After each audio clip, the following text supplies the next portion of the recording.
First thing, we are going to heat up a half cup of water with 3/4 cup sugar. So I'm going to turn the burner on. I'm gonna whisk this together. Now, when you're making caramel, it can crystallize on the edges if it splashes up too much, so that is something you want to keep in mind. Obviously, there's more sugar than water, so it is going to be kind of thick right now to start. So I'm going to bring that to a simmer or low boil and let it do its thing and caramelize. It will turn into a light amber color. It's not going to get too dark. So this is what it looks like with the sugar and the water in the pan before we start. As this is doing its thing, you want to take the other half cup of water, and I recommend heating it up. So I'm just going to pop this in the microwave for about 30 seconds probably. It doesn't really matter how hot it is. The warm water will just help reduce the amount of splatter when we add it to the hot simple syrup. Okay, so I'm using a gas stove. It is just a little above medium. I'm going to turn it down just a pinch. And it's been about a little less than a minute. And it is already starting to simmer there. So I'm just going to let it do its thing. I'm not going to stir it too much since it's not dissolved. I might stir it just a little bit and let the sugar dissolve into there. All right, this is about 45 seconds or a minute later. So we're about probably 2 minutes in here. That sugar is dissolving a little bit more. You can see that it is becoming clearer. So we are going to keep it at this low simmer or boil. It is 2 o'clock now, so we will check back in. As you can see, it's boiling pretty aggressively, so I am turning down the heat. It is only 2:01 right now, so we turn it down a little bit so it slows down a little bit more. All right, here we are about 10 minutes, well, it just changed, 11 minutes in. You can see it's a little yellowy, and it's definitely thicker, so we are just going to let it keep going. It'll start to smell pretty candy-like, pretty caramely.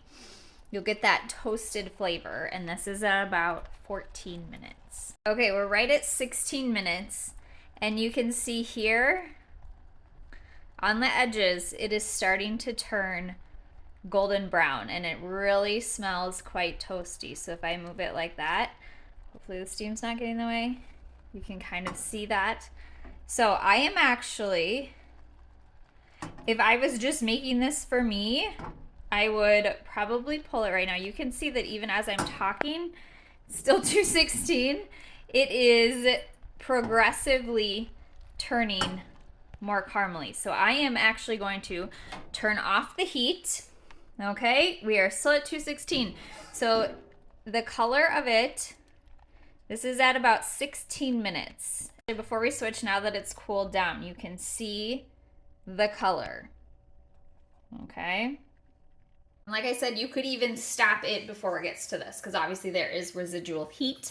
The warm water, so I did this when it started, it's still kind of warm, so I like to start whisking it, and you'll see it's kind of thicker, and it scared me a little bit. It's gonna bubble out. That's why I really recommend wearing oven mitts, because it will splatter. Okay, now we're getting in there. So you can see it's a little bit crystallized. That's okay. If this happens, now what I do is I just turn the heat back on and melt it a little bit. That is probably because we left it on there for a pretty long time, and it got pretty caramely. So now we're just gonna whisk that back in until it dissolves back in there.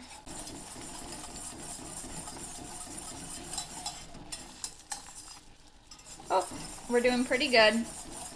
Okay, I'm gonna turn the heat back off. Just added, unfortunately forgot to hit record, vanilla bean paste. So you don't have to add vanilla to this, delicious as is, but I personally love a little vanilla extract just to really round out the flavors of this. And I'm using vanilla bean paste today because I love my vanilla bean simple syrup recipe, and I just figured why not make it double good today.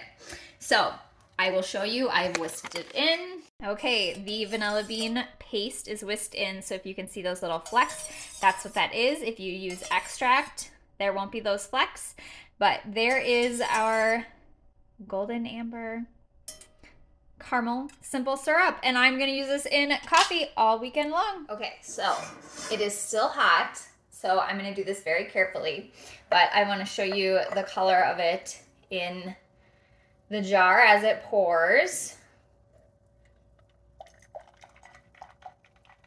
This seriously is like liquid gold. If you watch my other video that's faster, like homemade latte or hot coffee, you can obviously use this right away because the heat won't affect it. If you're doing an iced coffee, I would let it cool down. Otherwise, you can mix it with like your milk first so that it brings the temperature of it down and your ice doesn't melt and ruin your coffee.